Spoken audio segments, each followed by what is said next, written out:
Hello and welcome to the Blue Open Studio tutorial video series. The topic of this video will be creating and opening screens. In this video, we will be discussing screen opening and closing behavior, and then we'll be demonstrating creating screens and screen groups, setting custom screen dimensions and opening positions, setting a startup screen or screen group, and configuring the startup options for the graphical user interface, sometimes called GUI, or what we call in Blue Open Studio, the viewer. I'd like to begin first by discussing screen opening and closing behavior inside of Blue Open Studio. There are 5 different selections for the screen behavior. The first is overlapped, which means it opens a screen without closing any other screens. Then there is pop-up, which forces a screen in front of all other screens but does not close them. Think of this as a standard pop-up window. Then we have dialog, which is similar to pop-up, except this is treated more as a system error or dialog message, meaning that it cannot be clicked around. No other screens can be manipulated. You need to interact and close this screen in order to enable any other screens inside of the application. Then we have replace partial, which opens screens and closes all other replace screens that it partially covers. By the way, this is the default selection for screens.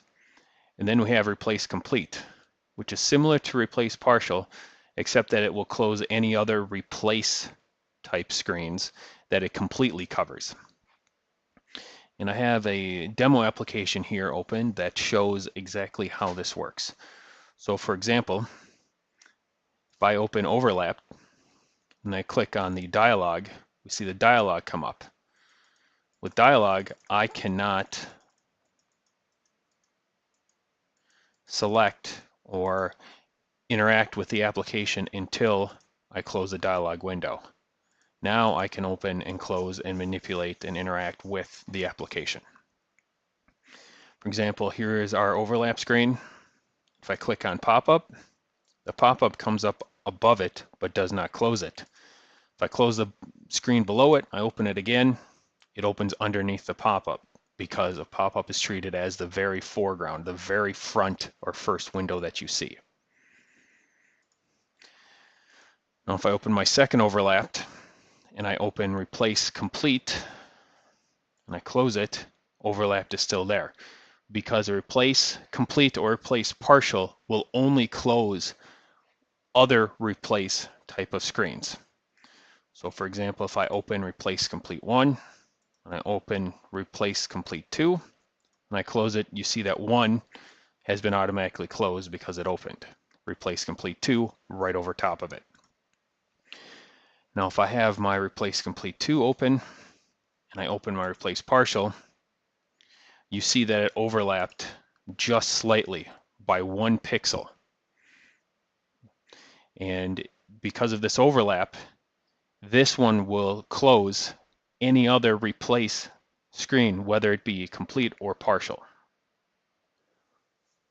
For this training application that we will be creating, we set a resolution of 1024 pixels wide by 768 pixels tall. In the application, we will be creating 3 basic screens: a header across the top, a navigation across the left side, and then a main screen. And this main screen will be what will typically be changed when we switch or open or close screens. So right now, with a application resolution of 1024 by 768, in order to place all 3 of these screens as one screen during runtime, we have to set the dimensions and locations for each screen. So for the header, we already have an established width of 1024 pixels. We will give it a height of 150 pixels. For the navigation, we already have a height of 768 However, we have to subtract 150 from that in order to get the height of the header, and we will set the width at 150 pixels. Because of how screen graphics work, they originate from the upper left-hand corner of the screen, and that is a starting location of 0 and 0. So, for the main screen, for its height, along with the height of the navigation, if we have 768 pixels in height and we have to subtract 150, that gives us a height of the main and navigation screens of 618. And then for the width, we subtract 150 from 1024, we get a pixel width of 874 for the main screen. The startup position for the main screen is going to be 150 and 150. And that is because since we're starting at 0 and it's 150 pixels tall for the header, that's 0 through 149. The same holds true as the width for the navigation, so it's 0 through 149 from the left. The startup location for the navigation screen will be a top of 150 and a left of 0. And for the startup for the header will be 0 and 0. After we have the BOS training application opened in our development environment, to add the screens, we come over to the Project Explorer and make sure the Graphics tab is selected. Then we come up to the Screens folder, right-click, and select Insert.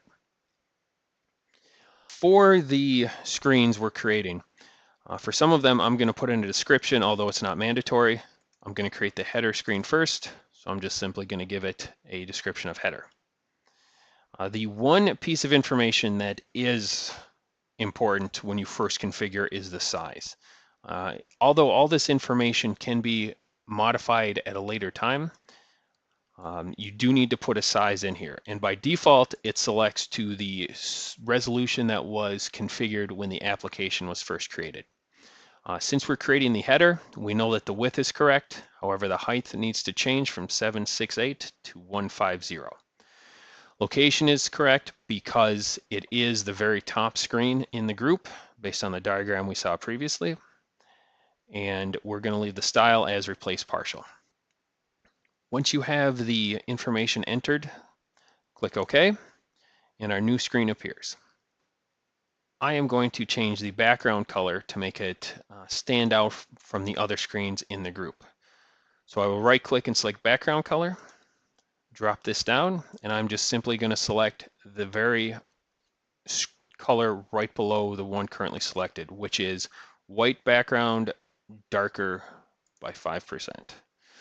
Once I select it, I can click Apply, and I see the color automatically change. And now I will save the screen. Several different ways to do that. You can click on the X to close. You can come up to the quick access bar and click on Save, or in the application menu and click Save. On the Save As dialog, it comes up in the Screen subfolder of the application directory. And this is where all the screens are typically stored. For this one, I'm going to name it Header. Click Save. The next screen I'm going to create is the navigation screen. So once again, I will right-click on Screens, select Insert, put in a description of navigation.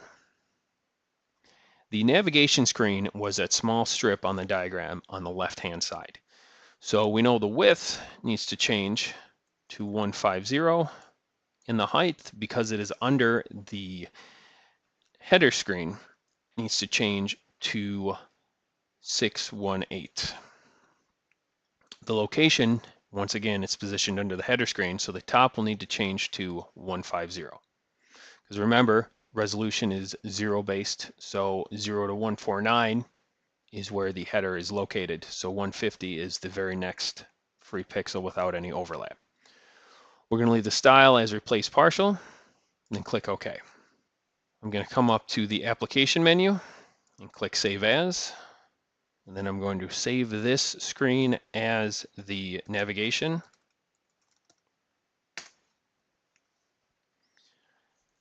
The next screen I'm going to create, after I right-click and select Insert, will be the template screen. I'm going to leave the description blank for this one. I'm going to set the width to 874 and the height to 618. And because this screen will now rest below the header and next to the navigation screen, I need to change the location. So I'm going to set the top to 150 and the left to 150. And leave the style as replace partial. Click OK. And I will also change the background color for this screen as well.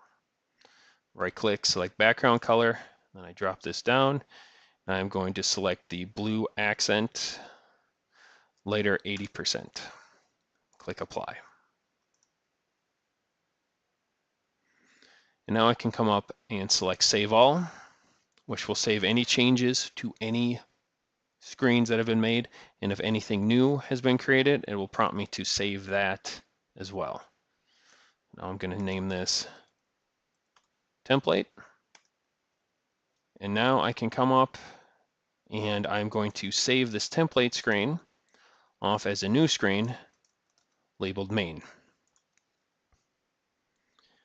And now if I expand the screens folder, I see I have my 4 screens that I've created. Now we've created a few screens, but if we start the runtime right now, we are going to see nothing but a blank screen. And this is because we have not configured a startup screen. So I am going to tab back over to my development and stop the runtime, which by the way can be done on the quick access bar at the top or on the home tab for the ribbon under local management. So now we need to set our startup screens.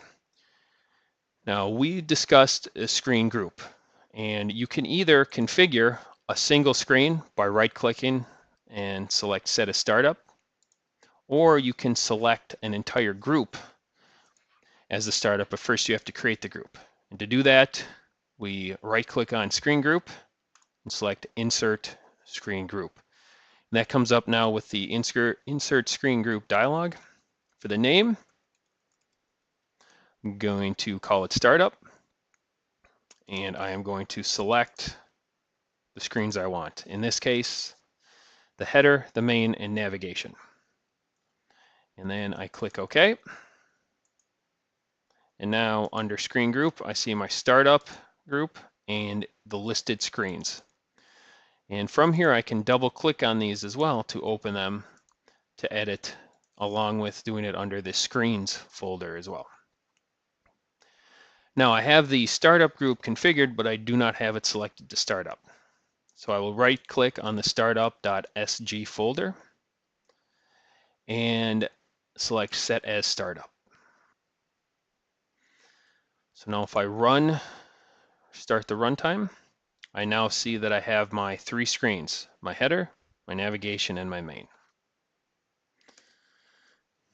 By the way, to switch between the development and the runtime, you can simply Alt-Tab, and it will switch between the 2 applications. I will now stop the runtime, and I will come up to Project and to Viewer. And this gives me the properties of the viewer or the runtime. And right here you see that I have my startup screen as startup screen group. I can also come here to change that for whatever screen I want as the startup, as the initial screen that is displayed when the runtime starts. For development, I find it a good practice to uncheck Start Maximized, select Resize Border, and select Title Bar. And also to check Auto Screen Scaling. Now what these do is once I uncheck Start Maximized, it will now start the runtime in a windowed mode versus in maximized. The resize border will allow me to resize the screen that I see. And the title bar gives me something to grab onto so I can move the window around. Auto screen scaling allows you to start the application in the resolution that we have selected. But if we have to resize the window or we load the application onto a computer with a different screen resolution, it will automatically scale to best fit that resolution. So once I click OK to come out of here, if I click Start, I open the runtime, I now see that I have my title bar and it's in windowed mode with the resize border. As you can see, as I resize it, it will adjust the screen to best fit the resolution I have selected for the window. As we saw with the demo application at the beginning of this video, the way the screens are configured as far as the screen type, how they are laid out, and the order in which they are opened can determine the behavior of the application as a whole.